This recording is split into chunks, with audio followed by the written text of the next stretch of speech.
ہزاروں کی تعداد میں مویشی جو ہے وہ ہلاک ہو چکی ہے، لوگ بے روزگار ہو گئے ہیں۔ تو آج کے اجلاس نے ان کے ساتھ یکجہتی کا اظہار کیا، ہمدردی کا اظہار کیا، اور حکومت کو مشورہ دیا ہے کہ وہ ان کے تمام قرضے معاف کرے، ان کو آفت زدہ علاقہ قرار دے، اور اس حوالے سے انہیں تمام مراحت ان کو دیے جائیں۔ زیر قرضی سے میں آتے ہیں سارے۔ بہت شکریہ آپ حضرات کا جناب والا، جناب والا۔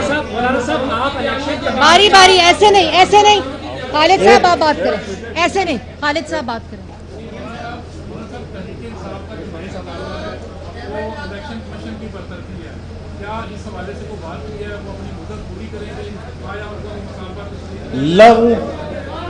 لغو غیر عقلی کوئی مطالبہ ہم ان کے سننے کے لیے تیار نہیں ہیں، اپنے حدود میں رہیں بس۔ جی حضرت صاحب۔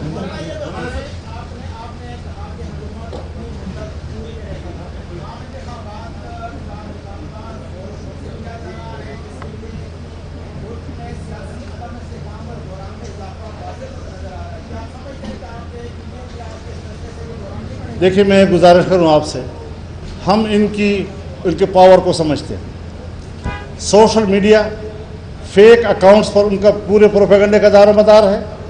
ایک جھوٹی خبر کے پیچھے 1000 لائکس فیکس ڈال دیتے ہیں، اور وہ سمجھتے ہیں کہ شاید یہ عوام کی آواز ہے۔ ہم عوام کی آواز کو جانتے ہیں، ہم عوام کی آواز میں رہتے ہیں، اور ہم ان کے یہ جو چھوٹی موٹی تتلیاں آگے پیچھے ہوتی ہیں، ان کی کوئی حیثیت نہیں ہے۔ مضبوطی سے اور سنجیدگی کے ساتھ، بڑے خود اعتمادی کے ساتھ ہم فیصلے کریں گے، اور ہم آگے بڑھیں گے۔ عثمان، ایک منٹ میں دے رہی ہوں جی۔ عثمان، مولانا صاحب، آپ الیکشن کمیشن سے مطالبہ کر رہے ہیں عمران خان کے خلاف ایکشن لے، ان کے ایسے بہت سارے ایسے جرائم ہیں جس کے اوپر حکومت کی بھی ذمہ داری ہے کہ وہ بھی ایکشن لے، حکومت ایکشن کیوں نہیں لے رہی ہے؟ جس طرح اس سلسلے میں حکومت کے اندر حکومتی سطح پر کچھ فیصلے ہوئے ہیں، اور وہ 1-2 دن کے میں سامنے آ رہے ہیں۔ وہ سارے بڑے بڑے جرائم، یہ جرم کا مگرمچھ ہے۔ اس سے بڑا مجرم پاکستان کی تاریخ میں شاید آپ کو ملے گا ہی نہیں، جو قانون سے اپنے آپ کو بالاتر سمجھتا ہے، اب اس کے گریبان میں ہاتھ پڑے گا، اور ایسا آسان نہیں ہے کہ وہ ان چیزوں کو ہضم کرے گا۔ کبھی کہتا ہے جی امریکہ نے مجھے ہٹایا ہے، امریکہ تو تمہیں لایا تھا، حافظ صاحب۔ اور آپ کے گھر کا مکان کا E7 میں کرایہ 8-9 سال تک دیتا رہا ہے، اور جس نے یہ بات کہی ہے وہ کہتے ہیں میں عدالت میں جانے کے تیار ہوں ان کے ساتھ۔ جی حافظ صاحب۔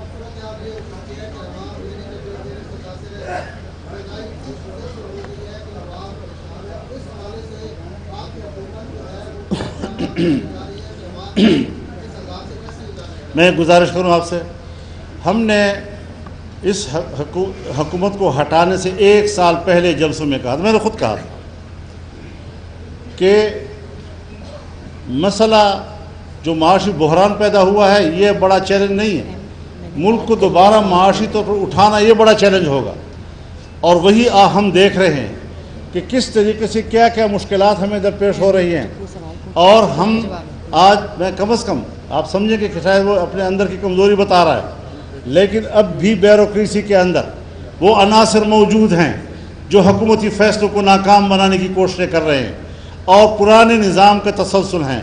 ان سب کے لیے ہم نے کہا ہے کہ اس کا فوراً علاج ہونا چاہیے۔ مولانا یہ بتائیں کہ ایک تو آپ نے کہا کہ PDM کا اجلاس جاری رہے گا اور اس میں دیگر جماعتیں بھی شریک ہوں گی، کیا آپ پیپلز پارٹی کو واپس PDM میں شامل کر رہے ہیں، اور دیگر جو اتحادی جماعتیں ہیں حکومت کی ان کو بھی شامل کر رہے ہیں؟ ایک تو یہ میرا سوال ہے، اور دوسرا یہ بتا دیں کیا آپ بھی کوئی سسٹم میں مداخلت ہو رہی ہے، کیونکہ اب تک تو یہی موقف رہا ہے کہ سب نیوٹرل ہیں، کیا مداخلت آپ نے جو بات کہی ہے میں اس کا ذرا ایک اور پہلو سے جواب دینا چاہتا ہوں جی۔ ایک تو سردست یہی فیصلہ ہوا ہے کہ اگلا اجلاس جو ہمارا ہوگا اس میں تمام حکومتی اتحاد کے اراکین سارے شامل ہوں گے، نمبر 1۔ نمبر 2 یہ کہ ملک کی معیشت سے براہ راست جن محکموں کا تعلق ہے ان کو فوراً ہدایات دی جا رہی ہیں کہ وہ منگل کو اور بدھ کو ہمیں بریفنگ دیں اور اپنی کارکردگی ہمیں بتائیں، تاکہ ہم ان پر ان کی مزید آگے رہنمائی کر سکیں۔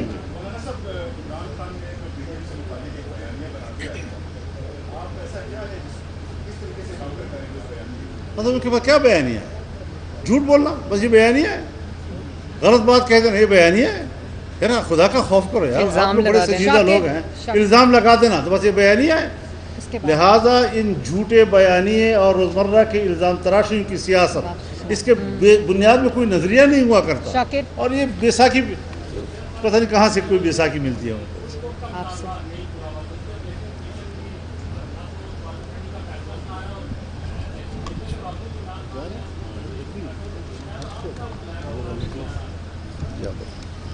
جی بہت شکریہ. مائک بند ہو گیا تو کہاں سے آن کروں اب اس کو؟ جی آ رہی ہے آواز؟ اوکے. بسم اللہ الرحمن الرحیم. آپ نے بڑا پرٹیننٹ سوال پوچھا اور آئی تھنک فل کورٹ کا مطالبہ اس لیے ریجیکٹ ہوا کیونکہ اس قسم کا یک طرفہ ناانصافی پر مبنی فیصلہ آنا تھا. اور اگر فل کورٹ بن جاتا تو خوف تھا نا, اس وجہ سے فل کورٹ نہیں بنایا کیونکہ یہ ناانصافی کرنی تھی, کیونکہ یہ لاڈلے کو نوازنا تھا, کیونکہ یک طرفہ فیصلہ کرنا تھا جس میں انصاف کا قتل ہوا ہے. تو ظاہر ہے فل کورٹ میں تو بہت معزز جج صاحبان شامل ہیں جو آنیسٹ ہیں, جن کی شہرت داغدار نہیں ہے. تو ان کی موجودگی میں اس قسم کا فیصلہ کرنا وہ مشکل تو نہیں, میں کہوں گی ناممکن ہو جاتا. اس لیے فل کورٹ نہیں بنا. اور اگر نیت میں کوئی خرابی نہ ہوتی, اگر آپ نے یہ ناانصافی نہ کرنی ہوتی تو آپ کو کوئی آر نہیں تھا. کہتے جی فل کورٹ بنائیں, بیٹھیں, چیلنج کریں. لیکن دیکھیں جب آپ نے چند ہفتے پہلے ایک بالکل فرق فیصلہ دیا اور اس فیصلے میں جو آپ نے پرسوں دیا ہے اس میں آپ نے اپنے پچھلے فیصلے کو خود ہی اڑا کے رکھ دیا, تو ایسی چیز کا جو وہ فل کورٹ تو یہ نہ کرتا. تو ظاہر ہے پھر فل کورٹ تو نہیں بنایا, اسی لیے انکار ہو گیا. مجھے پورا یقین تھا, ہمارے کئی ساتھیوں نے کہا کہ فل کورٹ بنے گا. میں نے ان کو کہا کہ فل کورٹ نہیں بنے گا. فل کورٹ تب بنتا جب انصاف ہوتا اور اس پہ اسٹیمپ لگ جاتی. یہ فیصلہ کرنا تھا تو فل کورٹ نہیں بنا. اب فیصلے کی طرف آ جائیں, مجھے اس پہ بھی بات کرنی ہے. دیکھیں فیصلے میں لکھا, میں ایک ایکسرپٹ پڑھ کے سناتی ہوں قوم کو. Thirdly, if a judge has unconsciously followed an incorrect view of law, he has, by conscious application of mind, the freedom to adopt the correct view of law subsequently. یعنی کہ اگر انجانے میں جج صاحب سے, کسی جج صاحب سے کوئی غلطی ہو گئی ہے تو اس کے بعد اس کو یہ موقع ملنا چاہیے کہ وہ اپنی غلطی کو اس کی تصحیح کرے اور کریکٹ ویو لے لا کا. اب یہ بتائیں کہ غلطی اگر کی تو وہ بھی لاڈلے کے حق میں, اس کی تصحیح کی تو بھی لاڈلے کے حق میں. یہ کیسی تصحیح ہے بھائی, اور وہ کیسی غلطی تھی. اور پھر آپ یہ دیکھیں ہمارے 25 ممبران بھی عمران کی جھولی میں اور چودھری شجاعت حسین صاحب کے 10 ممبران بھی عمران کی جھولی میں. یہ ہے غلطی اور یہ ہے اس غلطی کی تصحیح. تو یہ میں نے پہلے بھی ٹی وی پر, یہ ٹویٹر پہ میں نے لکھا کہ یہ عدالتی قتل ہوا ہے, لیکن اس بار قتل جو ہے وہ انصاف کا ہوا ہے, عدل کا ہوا ہے. میرا خیال ہے کہ غلطی کی تصحیح اگر کرنی تھی تو اقامہ کی غلطی, جس کو پوری دنیا نے, جس کا مذاق اڑایا, پوری دنیا میں وہ ایک رہتی دنیا تک ایک ایسا مذاق بن گیا ہے جس کی کوئی دنیا میں جسٹیفیکیشن نہیں ہے, اس کے بعد تصحیح کرنی تھی. تو عمران خان کو جو آپ نے سرٹیفکیٹ دیا ثاقب نثار نے صادق اور امین کا, آپ اس غلطی کی تصحیح کرتے. اس صادق اور امین نے 4 سال اس صداقت اور امانت کے سرٹیفکیٹ کے ساتھ جو پاکستان کی ہر شعبے میں تباہی کی, اگر آپ نے غلطی کی تصحیح کرنی تھی تو ایک جھوٹے شخص کو, ایک بے ایمان شخص کو, ایک چور کو, ایک مجرم کو آپ نے صادق اور امین بنا کے قوم کے سر پہ 4 سال مسلط رکھا. غلطی کی تصحیح آپ نے کرنی تھی تو آپ جو شوکت عزیز صدیقی صاحب کا ایک بہت سٹارٹلنگ ریولیشن تھا جس نے سب کچھ ایکسپوز کر کے رکھ دیا, آپ ان کی سنتے. وہ ریٹائر ہو گئے لیکن ان کی بات کسی نے نہیں سنی. سپریم جوڈیشل کونسل میں آج بھی ان کا مقدمہ جو ہے نا وہ نہیں سنا جا رہا. وہ شخص اپنی نوکری کی مدت پوری کر کے چلا گیا. تصحیح کرنی تھی تو ارشد ملک صاحب نے اتنا بڑا آن ریکارڈ بیان دیا کہ نواز شریف کے ساتھ جتنی بھی زیادتی ہوئی, جو ناانصافی ہوئی, وہ مجھے بلیک میل کر کے لی گئی. تصحیح کرنی تھی تو اس کی کرنی تھی. آپ بھلے معافی نہ مانگتے, نواز شریف صاحب سے ان کی ہوئی زیادتیوں پر دوربینیں لگا کر آپ دیکھتے رہے کہ نواز شریف کے خلاف دنیا بھر میں کوئی ثبوت مل جائے. وہ آپ کو نہیں ملا کیونکہ ثبوت تھا ہی نہیں. ثبوت اس لیے نہیں تھا کہ گناہ تھا ہی نہیں, جرم تھا ہی نہیں. لیکن آپ نے وہ نواز شریف صاحب کے ساتھ زیادتی کو برقرار رکھا, بلکہ بجائے اس کے کہ تصحیح کرتے آپ زیادتی در زیادتی کر رہے ہیں. اور آپ نے کس طرح کل پرسوں نواز شریف کے ساتھ پھر زیادتی کی وہ بھی سن لیں. پہلے جب نواز شریف جماعت کا سربراہ ہے اور اگر اس کا کوئی مقدمہ آتا ہے عدالت میں تو عدالت یہ تعویلیں دیتی رہتی ہے, جسٹیفیکیشنز دیتی رہتی ہے کہ پارٹی کا سربراہ یا پارٹی ہیڈ ہی سب کچھ ہوتا ہے, اس کے علاوہ اور کوئی کچھ نہیں ہوتا. اور جب لاڈلے کی باری آتی ہے تو چند ہفتوں کے بعد ہی آپ کہتے ہیں کہ پارٹی ہیڈ کچھ نہیں ہوتا, جو ہوتا ہے وہ پارلیمانی پارٹی ہوتی ہے. یہ اس قسم کی باتیں تو کوئی بچے بھی نہیں کرتے آج کل.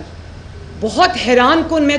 میں آنیسٹلی جب یہ فیصلہ آیا تو میں یہ دل میں سوچ رہی تھی کہ چیف جسٹس صاحب آپ کیا کر بیٹھے اپنے ساتھ. ہمیں تو عادت ہو گئی ہے اس قسم کے فیصلوں کی. ہمارا تو ووٹ بیس بھی چارج ہو جاتا ہے, ہمارا ورکر کھڑا ہو جاتا ہے, ہمیں فائدہ ہوتا ہے. لیکن کس کو نقصان ہوا؟ میں نے اس دن اپنی پریس کانفرنس میں بھی کہا تھا کہ کوئی توہین ادارے کے اندر سے نہیں, باہر سے نہیں ہوتی. میں ادارے کی توہین نہیں کر سکتی, مولانا صاحب نہیں کر سکتے. ادارے کی توہین ادارے کے اندر سے ہوتی ہے جب اس قسم کے فیصلے آتے ہیں. پھر اس کے بعد عدالت کا کام ہے آئین کی تشریح کرنا, آئین سازی کرنا عدالت کا کام نہیں ہے. اور اگر آپ نے آئین سازی کرنی ہے جو کہ آپ نے کی تو آپ پارلیمنٹ کو تالا لگا دیں.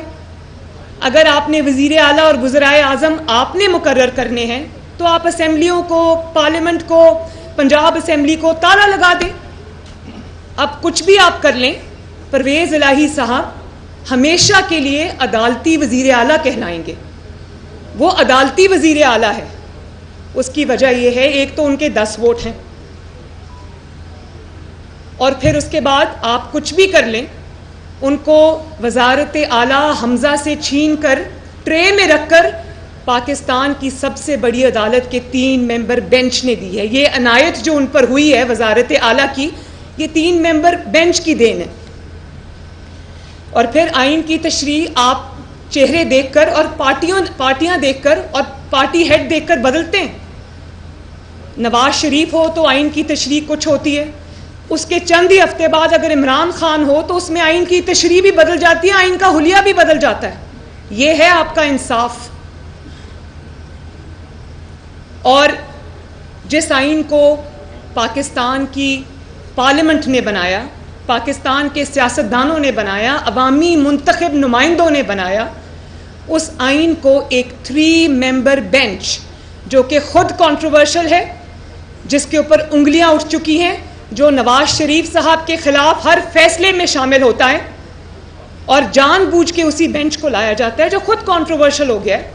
آپ اس بینچ کے ذریعے آپ پاکستان کے آئین کو عدالت سے اٹھا کر باہر پھینک دیتے ہیں, اس آئین کی آپ دھجیاں اڑا دیتے. تو اگر آپ یہ سمجھیں گے کہ اس قسم کے فیصلے ہم سر جھکا کر قبول کر لیں گے تو ایسا نہیں ہوگا. ہم اس آئین کے رکھوالے ہیں. اگر تالا لگانا ہے تو لگائیں پھر پارلیمنٹ کو. اور پھر ڈیپٹی اسپیکر اگر مسلم لیگ نون کا ہو تو وہ ڈیپٹی اسپیکر کو عدالت میں کٹہرے میں بلا کر کھڑا بھی کیا جائے گا, اس کی رولنگ بھی غلط قرار دے دی جائے گی. لیکن ڈیپٹی اسپیکر اگر عمران خان صاحب کا ہو تو عدالت اس کو بالکل نہیں بلائے گی, بلکہ عدالت قاسم سوری کو جال سازی کرنے کے اوپر 2.5 سال سے سپریم کورٹ آف پاکستان نے اسٹے دیا ہوا ہے. یہ ہے تفریق, یہ ہے ڈسکریمنیشن, یہ ہے عدالتی جس کو کہتے ہیں نا انصافی.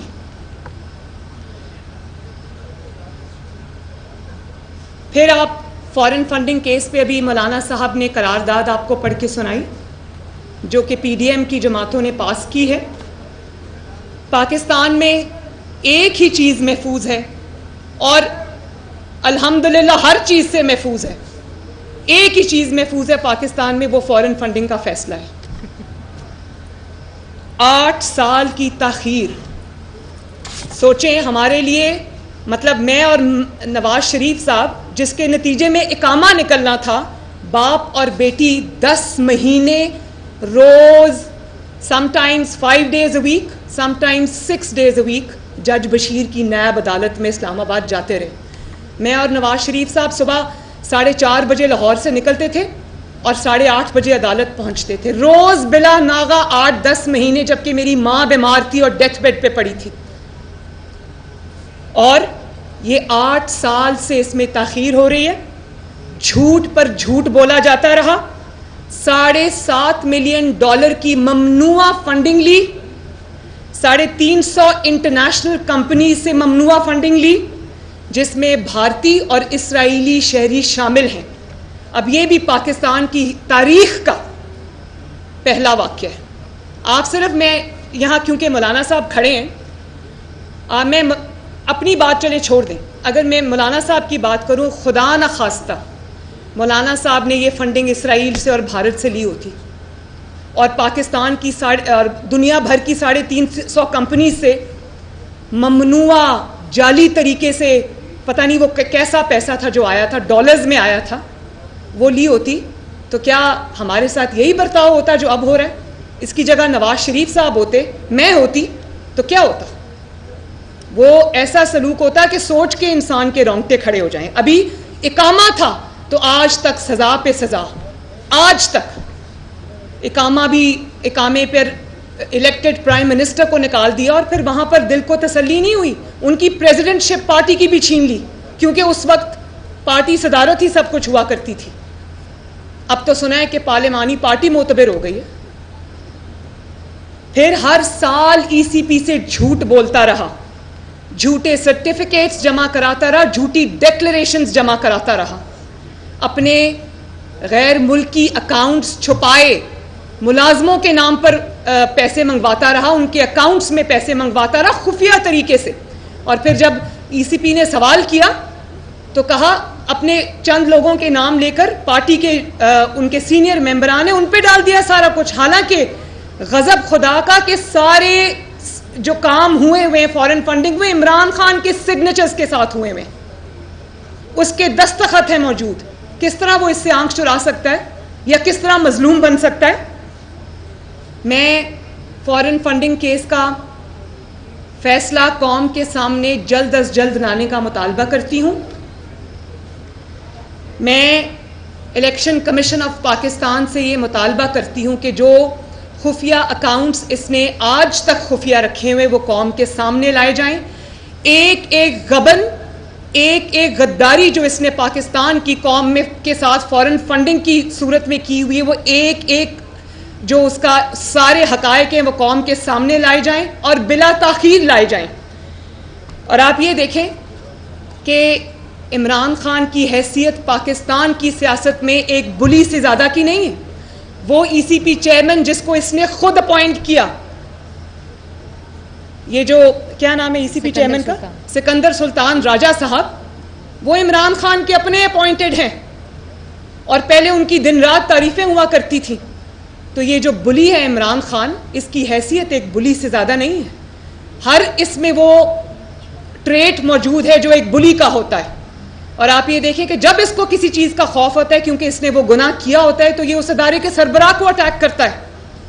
پہلے سے یہ اس کو پتا تھا کہ فورن فنڈنگ کی اب فائنڈنگز کمپلیٹ ہو چکی ہیں, فیصلہ محفوظ ہو چکا ہے. تو آپ دیکھیں کس طرح اس نے یہ اٹیک جو ہے وہ ECP کے چیئرمین کے اوپر لانچ کیا. اس کی وجہ یہ ہے کہ چوری کی ہوئی ہے, چوری سے ہاتھ رنگے ہوئے ہیں, غلط کام کیے ہوئے ہیں.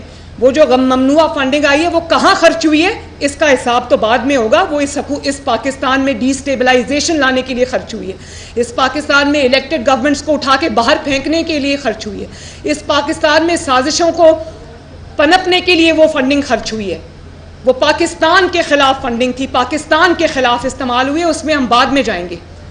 لیکن یہ کوئی طریقہ نہیں ہے, یہ ہمیں منظور نہیں ہے کہ یہ بلی بن جائے اور آ کر گالیاں نکالے اور اپنے حق میں فیصلے لے. یہ نہیں ہوگا.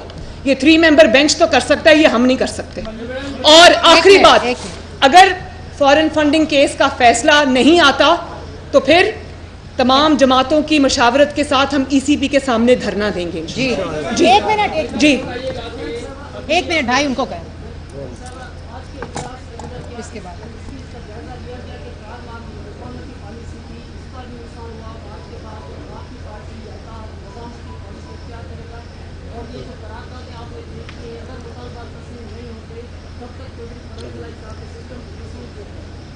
دیکھیں, میں نے ابھی کہہ دیا کہ چودھری پرویز الہی کی حیثیت ایک عدالتی وزیر اعلیٰ سے بڑھ کے کچھ بھی نہیں ہے.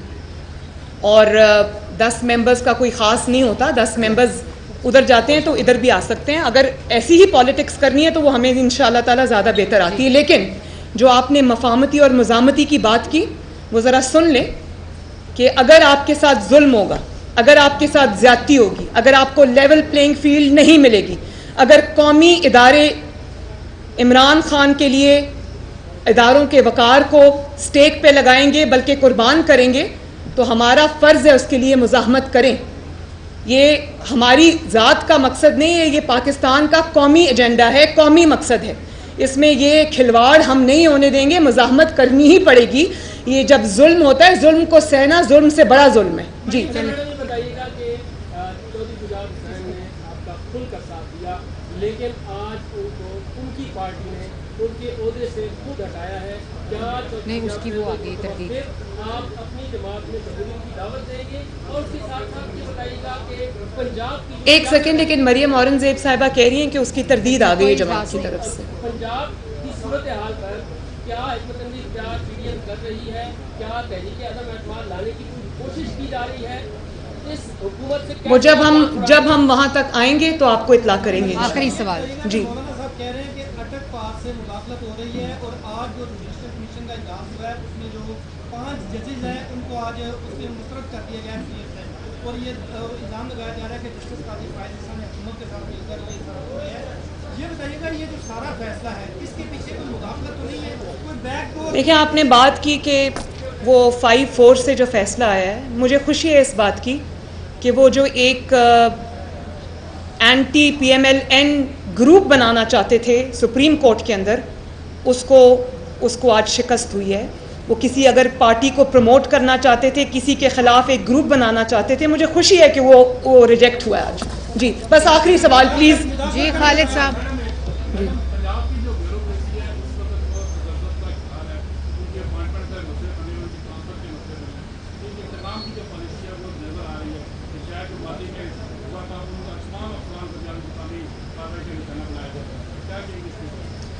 دیکھیں, یہ اتنا آسان کام نہیں ہے کہ اٹھا کے نشانہ بنا دینا. ہم لوگ ہیں ابھی, اور یہ جو حکومت عدالت کی وجہ سے وزیر اعلیٰ جو عدالت کے یہ بنے ہیں, تو یہ انشاءاللہ تعالی عوام کی قوت سے یہ ان کا ٹھہرنا مشکل ہو جائے گا. بہت بہت شکریہ. Thank you.